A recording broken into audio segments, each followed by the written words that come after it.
करने की जरूरत है। राजस्थान पहला राज्य बन गया जहां शांति अहिंसा डिपार्टमेंट का भी गठन। मुझे खुशी है कि आज 2 अक्टूबर गांधी जयंती पर शांति व अहिंसा का विभाग बना है सरकार में। पूरे देश में संभवतः मेरे ख्याल से एक राजस्थान राज्य है जहाँ पर पहले बना था निदेशालय, अब बना दिया उसको विभाग। एक मैसेज भी जाता पब्लिक के अंदर भी, सरकार क्या चाहती है, शांति सद्भावना प्यार मोहब्बत रहे, आपस के अंदर भाईचारा रहे, ये हमारी थीम है और उसी थीम को लेकर आगे बढ़ रहे हैं। अब विभाग बनने के बाद में और अच्छे प्रभावशाली ढंग से काम हो पाएगा। हम चाहते हैं कि राजस्थान में जो भावना हमारी है, सरकार की है, उसी के आधार पर हम आगे बढ़ें। देश में जो माहौल चल रहा है, देश में सारा दुनिया में माहौल चल रहा है। अंतर्राष्ट्रीय अहिंसा दिवस आज है, जो डॉक्टर मनमोहन सिंह जी ने, सोनिया गांधी जी ने जिस प्रकार से प्रस्ताव पास करवाया, अंतर्राष्ट्रीय अधिवेशन करके फिर संयुक्त राष्ट्र संघ में भेजा गया। आनंद शर्मा जो हमारे उस तत्कालीन विदेश राज्य मंत्री थे, पूरी वहाँ पर लॉबिंग भी हुई और सौभाग्य से सभी मुल्कों ने सर्वसम्मति से प्रस्ताव पास किया कि महात्मा गांधी जन्म दिवस 2 अक्टूबर को हम लोग अंतर्राष्ट्रीय अहिंसा दिवस मनाएंगे। आज मना रहे हैं, कितनी खुशी होती है। दुनिया अहिंसा के रास्ते पे चलना चाहती है, पर दुनिया के अंदर ये उथल पुथल मची हुई है, वो बहुत ही चिंताजनक स्थिति है। कोई मुल्क हो, कहीं कमोबेश कुछ होता ही रहता है। अब तो इंटरनेट और मोबाइल है, पहले मालूम पड़ता नहीं था, जानकारी प्राप्त नहीं होती थी। अब तो पूरे दुनिया को मालूम होता है किस मुल्क में क्या हिंसा हुई है, तख्ता पलट हुआ है, युद्ध हो रहे हैं यूक्रेन और रशिया के, क्या बीतती होगी वहाँ लोगों पर। तो ये एक आज के दिन मैं समझता हूँ कि चिंता लगी रहती है कि एक तरफ महात्मा गांधी थे, जिनकी आइंस्टाइन ने कहा था कि एक ऐसा ये महापुरुष आया है धरती पर, आने वाली पीढ़ियाँ विश्वास नहीं करेगी कि कोई हार्ड मांस का आदमी इस धरती पर चला भी है। उस महात्मा गांधी जयंती मना रहे, तो हमें तो गर्व है, हम उस रास्ते पर चलना चाहते हैं। देश में सर माहौल जिस तरह का चल रहा है, राहुल गांधी यात्रा कर रहे हैं, राहुल गांधी की यात्रा भी इसी उद्देश्य से है। महंगाई मुद्दा है, बेरोजगारी मुद्दा है, साथ के अंदर जो तनाव का माहौल है देश के अंदर, हिंसा का माहौल है, वो नहीं होना चाहिए। आपस में सभी पूरी देशवासी, सभी जाति, सभी धर्म, सभी वर्ग और सभी भाषा बोलने वाले लोग, अगर हम लोग सब प्रेम से, भाईचारे से, सद्भावना से रहेंगे तो मैं समझता हूँ ज़्यादा बेहतर है, क्योंकि हमारे अनेकता में एकता वाला मुल्क है। तो ये चिंता लगी रहती है, ये माहौल बन क्यों रहा है। और जब तक हम संविधान की मूल भावना को समझ के शासन नहीं करेंगे, जब तक हम संविधान की मूल भावनाओं के आधार पर आम जनता को आह्वान नहीं करेंगे कि कानून का राज रहेगा, संविधान की मूल भावना के अनुसार हम चलेंगे, तो ही हम लोग संविधान ने जो अधिकार दिए हैं, जो कर्तव्य दिए हैं, उनको निभाते जाएंगे, तो मैं समझता हूँ हमें कोई दिक्कत नहीं आएगी। पर आज अनफॉर्चुनेटली जो सरकार है, उनकी पार्टी की, उनके जो संगठन है साथ में, उन सब के जो विचार है वो नहीं है जो संविधान की मूल भावना के आधार पर है। तो इनको क्या नैतिक अधिकार है शासन करने का। हम शपथ लेते हैं संविधान की, एमएलए, एमपी, मंत्री, मुख्यमंत्री, प्रधानमंत्री, या तो आप शपथ मत लो, और या फिर आप संविधान की मूल भावना जो है शपथ की, उसके आधार पर शासन करो। सिर्फ इतना ही कहना मेरा। शपथ लेके हम शपथ क्यों लेते हैं? शपथ लेने के बाद तो हम चाहें या नहीं चाहें, हमारी विचारधारा कुछ भी हो, तब भी शपथ ले ली हमने। शपथ की एक अलग तरह सैंक्टिटी होती है, उसके आधार पर हम लोग क्यों नहीं शासन करें। झगड़े मिट जाएंगे समाज के अंदर, सब प्रेम से रहेंगे। आज गली गली में तनाव है, कोई माने नहीं माने। जो माइनॉरिटी में है कुछ होता पता नहीं क्या होगा, कल दंगे भड़क गए तो मेरा क्या होगा। मेरे पाँच परिवार रहते हैं, तो हमारे मोहल्ले के अंदर तो 10 परिवार रहते हैं, चाहे कोई धर्म के लोग, हिंदू हो मुस्लिम हो, कोई इस धर्म का। ये अच्छी स्थिति नहीं है। इसलिए प्रधानमंत्री मोदी जी से बार बार कहते हैं, आप प्रधानमंत्री देश के हैं, आपकी बात का ज़्यादा असर होगा। हम तो कहते ही रहते हैं, आप वो अपना उद्बोधन दें देशवासियों को, और देना आपका कर्तव्य बनता है।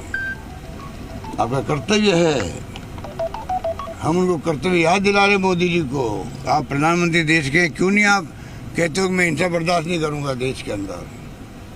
क्यों नहीं कहते हैं आप लोग? बहुत बड़ा क्वेश्चन है ये बात। सर, अगला बजट आपने कल कहा यूथ और खिलाड़ी के लिए होगा, किस तरह का बजट होगा? ये मैंने पहले से मैं कह रहा हूँ कि पिछली बार बजट लाए थे हम किसान का, तो अलग किसानों के लिए अलग लगभग डबल कर दिया था प्रोविज़न, धनराशि डबल कर दी थी बजट के अंदर।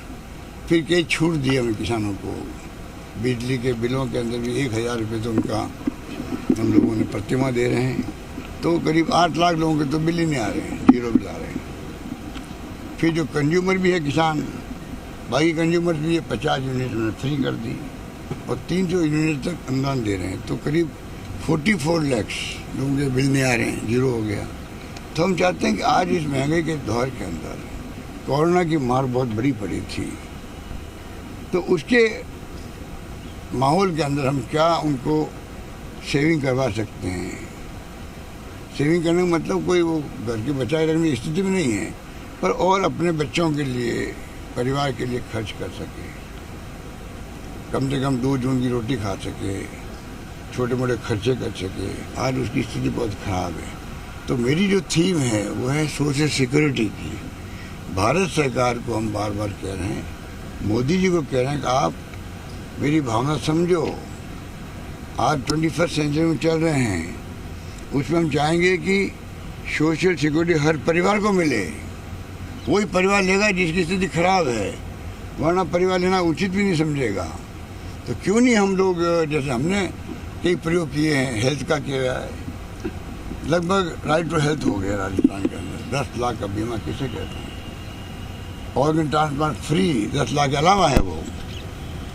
ऑक्सीजन का बीमा है साथ में, स्मार्टफोन दे रहे हैं महिलाओं को, सब कुछ कर रहे हैं हम लोग। तो क्यों नहीं भारत सरकार जो हमारी योजना इंदिरा रसोई है, 8 रुपये में खाना मिल रहा है अच्छी क्वालिटी का। मैं खुद खा के आया हूँ, कितना अच्छा लगता। मैंने वहाँ बात की, जो खाना खा रहे थे उन्होंने, कितना गुस्सा था उनके ऊपर महंगाई को लेके। आज हमें आने की नौबत क्यों हो रही है? 200 रुपये तो किलो तेल हो गया है, साबुन की बट्टी नहीं मिलती है 20-25 रुपये के अलावा, पता नहीं क्या क्या बोल रहे थे वो। तो आज जो स्थिति महंगाई के ज़माने के अंदर, महंगाई के अलावा भी आज हमारा मुल्क ऐसी स्थिति में आ गया है कि बड़ी बड़ी स्कीमें जब मोदी जी खुद अनाउंस करना चाहते हैं, आधा हिस्सा राज्यों का होता है उसके अंदर, वो नहीं कहेंगे वो लोग। तो हम चाहते हैं कि आप ऐसी स्कीम ला रहे हो, तो क्यों नहीं आप हर परिवार को कंपल्सरी दुनिया के मुल्कों की तरह वीकली पैसा दो उनको, जिससे वो अपना परिवार चला सके, और जिसको जरूरत है उसी को मिलेगा। उसको कहते हैं सोशल सिक्योरिटी। आप जाइए लंदन जाइए, यूके में जाइए, आप अमेरिका में जाइए, सब जगह पर सोशल सिक्योरिटी है। आज भूखे मरे लोग बाग, अमीर गरीब की खाई बढ़ती जा रही है, बढ़ती जा रही है, बढ़ती जा रही, बढ़ती जा रही है। 1000-2000 करोड़ रुपये माफ़ हो जाते हैं उद्योगपतियों के, और गरीब का कर्जा माफ़ करने में इनको तकलीफ होती है। हमारे एजेंडा में नहीं, ये लोग कहते हैं लोकसभा के अंदर बिगड़ जाएंगे किसान अगर हमने इनका माफ़ कर दिया तो आगे चुकाएंगे नहीं। अरे कितना पैसा होता है, 50,000, 1 लाख, 2 लाख, क्या होता है? ये सोच बदलनी पड़ेगी भारत सरकार को। हम दबाव बनाए रखेंगे। इंदिरा रसोई का हमारा प्रयोग अच्छा रहा, शहरी रोजगार योजना इंदिरा गांधी के नाम से है, नरेगा की तरह 100 दिन के रोजगार, इतना शानदार उसका वेलकम हो रहा है। महिला आरिसा हम घर से बाहर पहले बार निकली हैं, 30 तरह के काम उसके अंदर हैं, और इतनी खुश हो रही है। अब हमने 3 बच्चे मेरे हैं, एक महिला ने मुझे कहा अब मैं आराम से स्कूल भेज पाऊंगी उसको, या उसको पढ़ा पाऊंगी। कहने का मतलब कि वक्त आ गया सोशल सिक्योरिटी का, जो हम लोग करना चाहते हैं। हम ऐसी स्कीम लेके आए हैं भारत सरकार को अहम नहीं रखना चाहिए। और प्रधानमंत्री खुद कहते हैं सब राज्यों के आपस में सीखना चाहिए एक दूसरे से, खुद कहते हैं। हमारी जो वीसी होती तब तो सीखने की बात है, हम भी सीखेंगे भारत सरकार से और सीख भी रहे हैं। उनको सीखना चाहिए राज्यों से, जिस राज्य में अच्छी स्कीम है उसको उनको अपनाना चाहिए, मेरा मानना है। सर, पशुधन बीमा शुरू कर दिया है स्पष्ट हो गई राज्य है, में राजस्थान पशुपालकों में के सब कुछ all is लिए। well। पशुधन बीमा शुरू किया है अभी राज्य सरकार ने, पशुधन बीमा शुरू किया है अभी पशुपालकों को। हमारी सारी स्कीमें जो है बहुत ही फैंटेस्टिक है। हम बहुत ही रिलीजियसली सोच विचार करके अन्य राज्यों को एग्जामिन करके उसके बाद लागू करते हैं। हम बेहतर क्या कर सकते हैं उस रूप में हम सब स्कीमें लागू कर रहे हैं। हम चाहते हैं कि चाहे किसानों का बीमा हो, पशु बीमा, कुछ भी हो, लंपी रोग आ गया तो विपक्ष कुछ भी कहे, हम तो विपक्ष को भी साथ लेके चलना चाहते हैं। कोरोना में देखा होगा आपने, इन्हें ओलंपिक, राजीव गांधी ओलंपिक ग्रामीण खेलों में देखा होगा। हम विपक्ष को भी आह्वान करते हैं, आप साथ आइए। कुछ काम ऐसे होते हैं जहाँ राजनीति किस बात की, लड़ाई हमारी कोई दुश्मनी थोड़ी है, ये तो विचारधारा की लड़ाई है। आप अपनी बात करो, हम अपनी बात कहेंगे। हम तो सोचते हैं हम सच्चाई पर हैं, सभी धर्म, सभी जाति, सभी वर्ग को साथ लेके चलना चाहते हैं।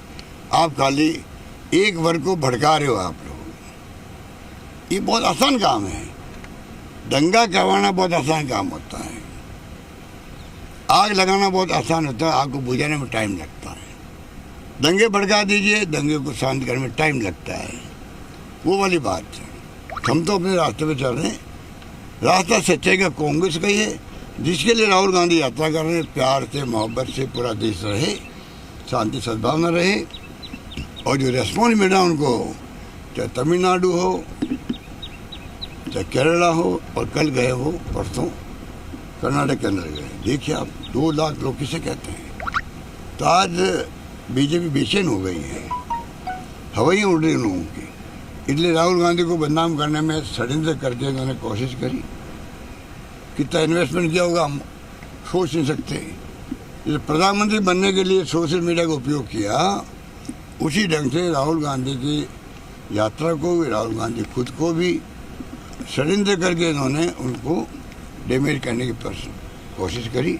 पर सच्चाई सच्चाई होती है, वो तब दिल का साफ व्यक्तित्व है जो देशवासियों के लिए क्या सोचते हो मैं जानता हूँ, मैं उनके साथ रहा हूँ।